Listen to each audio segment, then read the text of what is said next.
어느 날 작은 마을에 살고 있는 존이라는 이름의 철학자가 있었습니다. 존은 끊임없이 삶의 의미와 인간, 행동의 본질에 대해 생각하곤 했습니다. 그러던 어느 날 그는 엘리자베스 앤스콤의 책 인텐션을 읽게 되었고 의도라는 개념에 깊이 매료되었습니다. 앤스콤의 이론에 따르면 의도는 단순한 행동의 목적 이상으로 인간, 행동의 의미와 정당성을 결정하는 중요한 요소였습니다. 이 개념을 이해한 존은 자신이 삶과 주변 사람들의 행동을 새로운 시각으로 바라보게 되었습니다. 그는 마을 사람들의 일상생활 속에서 의도가 어떻게 나타나는지를 탐구하기로 결심했습니다. 이를 위해 존은 마을 광장에서 작은 실험을 계획했습니다. 그는 마을 사람들에게 의도와 행동의 관계에 대해 재미있는 시나리오를 제안하기로 했습니다. 광장 한가운데 테이블을 설치한 존은 지나가는 사람들을 초대하여 커피와 함께 이야기를 나누었습니다. 그는 각자 자신이 하고 싶은 행동을 적어달라고 부탁했습니다. 글을 적은 사람들에게 존은 이 행동의 의도는 무엇입니까? 라는 질문을 던졌습니다. 첫 번째로 동네 최고 요리사 앨리스가 테이블에 앉았습니다. 그녀는 마을 사람들에게 최고의 파이를 굽는 것이라고 적었습니다. 존이 의도를 묻자 앨리스는 맛있는 음식을 나누면서 모두에게 행복을 주고 싶어요 라고 대답했습니다. 존은 앨리스의 의도 속에서 그녀의 진정한 욕망과 행동이 정당화가 드러난다고 생각했습니다. 다음으로 한 학생이 테이블에 앉았습니다. 그는 시험에서 A+를 받는 것이라고 적었습니다.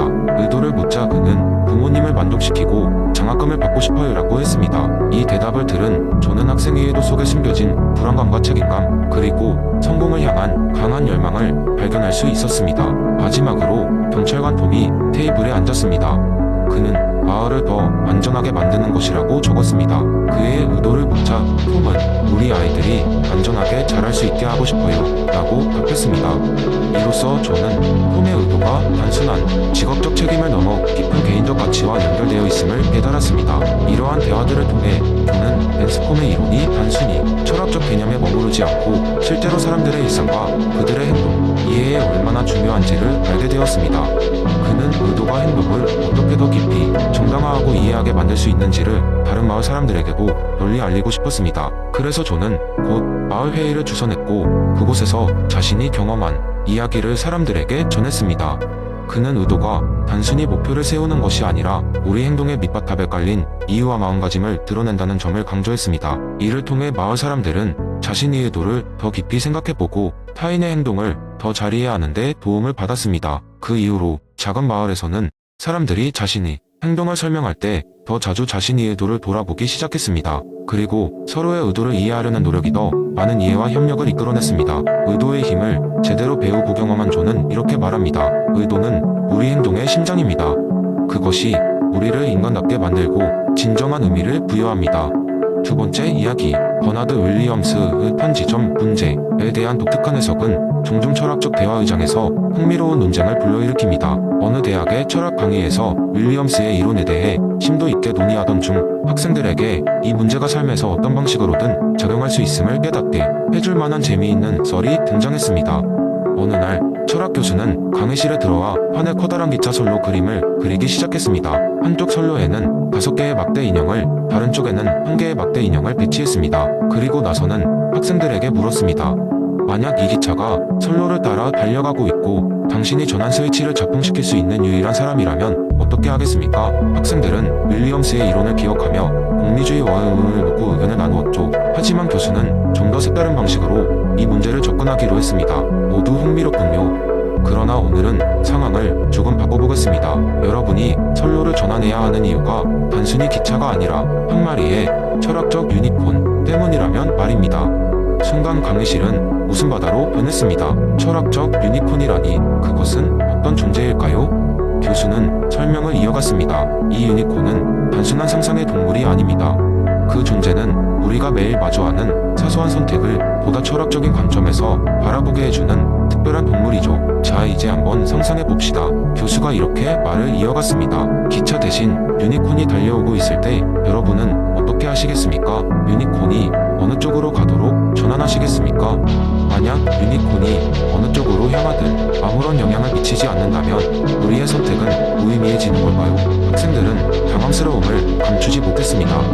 다들 그저 웃고 있었습니다. 그러나 교수는 이 상황을 통해 묘한 통찰을 제시하려 했습니다. 결국 여러분은 무엇이 옳은지 찾는 것보다 속에서도 자신의 도덕적 직관을 믿고 그것이 어떤 모양으로 나타나는지 이해하려는 태도가 중요합니다. 때로는 도덕적 딜레마에서의 우리의 선택이 그 자체로 철학적 유니콘 같은 존재일지도 모릅니다. 수업이 끝난 후 학생들은 교수 이야기에 대해 토론을 이어갔습니다. 이 철학적 유니콘은 단순히 하나의 재미있는 이야기로 끝나는 것이 아니라 우리의 결정이 가지는 복잡성을 되돌아보게 하는 계기가 되었습니다. 이처럼 버나드 윌리엄스의 탄지적 문제는 우리의 직관과 도덕적 가치에 대한 성찰을 끊임없이 요구하는 진정으로 철학적인 문제임을 다시 한번 깨닫게 하는 순간이었습니다. 세 번째 이야기. 한 옛날에 작은 마을에 살던 한 남자가 있었습니다. 그의 이름은 아리스토였고 그는 마을에서 옥수로 일하며 평범한 삶을 살고 있었습니다. 그러나 아리스토에게는 한 가지 큰 문제가 있었습니다. 그의 인생은 항상 불행과 불만으로 가득 차 있어 보였죠. 그는 끊임없이 외부의 상황에 대해 불평하며 다른 사람이 자신에게 잘못한다고 믿고 있었습니다. 어느 날 아리스토가 마을 장터에 갔을 때 노련한 철학자 에픽테토스를 만났습니다. 에픽테토스는 아리스토가 혼잣말로 투덜대고 있는 것을 보고 다가가 말했습니다. 젊은이에 그리도 걱정하고 있나? 아리스토는 에픽테토스에게 자신의 불행한 삶에 대해 털어놓았습니다. 모든 것들이 전부 잘못되고 있어요. 날씨는 늘 나쁘고 사람들은 내게 친절하지 않으며 심지어 내가 만든 가구들마저 기대만큼 팔리지 않아요. 도대체 왜 이런 일이 계속 일어나는 걸까요? 에픽테토스는 미소를 지으며 말했다. 아리스토, 너의 문제는 외부의 것들을 너무 신경 쓰고 있다는 것이네. 내가 너에게 중요한 이야기를 하나 해주겠네. 그것은 내적 통제와 외적 통제의 구분이라네. 아리스토는 고개를 갸우뚱하며 물었습니다. 그게 무슨 뜻이죠? 에픽테토스는 자세히 설명하기 시작했습니다. 우리가 통제할 수 없는 것들은 날씨, 다른 사람의 행동, 그리고 그 결과들이네. 통제할 수 있는 것은 우리의 생각, 욕구, 의도와 같은 내적인 것들이지. 외부의 사건이 내 삶을 망친다고 생각하지 마. 오히려 어떻게 반응할 것인지에 집중해보게. 아리스토는 여전히 약간 혼란스러웠지만 에픽테토스의 조언을 마음에 새기기로 했습니다. 그날 밤 그는 집에 돌아가 자기 내면을 돌아보았습니다. 그리고 깨달았죠. 외부의 조건들이 아니라 자신의 태도와 반응이 중요하다는 것을. 그 후로 아리스토는 날씨가 나쁘더라도 더 이상 불평하지 않았습니다. 대신 그는 집안에서 더 많은 가구 디자인을 구상했습니다. 사람들이 불친절하게 군다면 그는 그들의 하루가 나빴나 보다 하고 넘겼습니다. 그리고 그의 작품이 잘 팔리지 않으면 시장이 어떻게 변하는지 공부하는 기회로 삼았습니다. 시간이 지나자 아리스토는 점점 더 내적인 평온을 찾게 되었습니다. 그의 작품은 점점 더 많은 사람들에게 인기를 끌기 시작했습니다.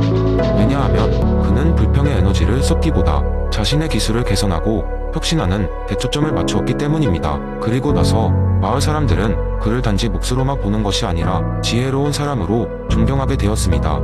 에픽테토스의 가르침을 통해 아리스토는 외적인 통제들을 놓아버리고 내적인 성장에 집중하게 되면서 결국 자신만의 행복과 만족을 찾을 수 있었습니다. 그는 더 이상 불평하는 삶이 아니라 감사하고 배우는 삶을 살았습니다.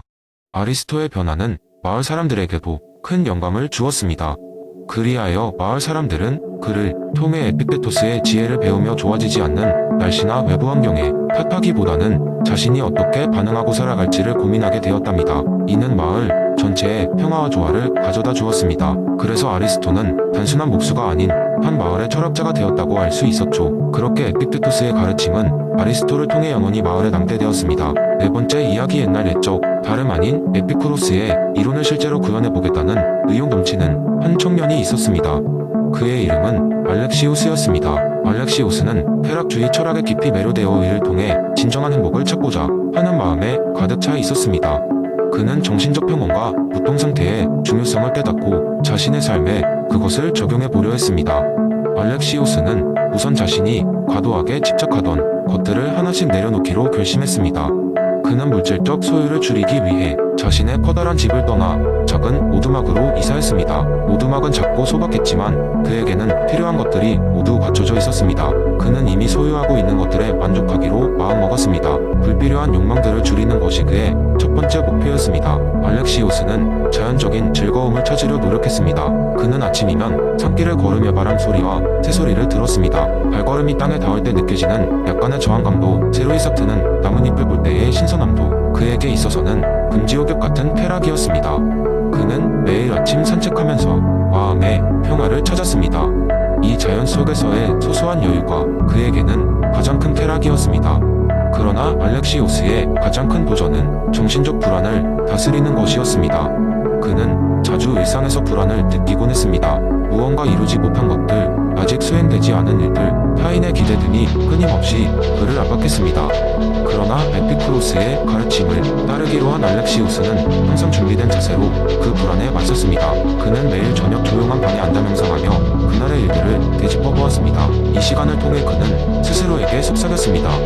오늘 최선을 다했다면 그것으로 충분하다. 어느 날 알렉시우스는 마을의 축제에 초대받았습니다. 축제는 풍성한 음식과 흥겨운 음악, 사람들의 웃음소리로 가득 찼습니다.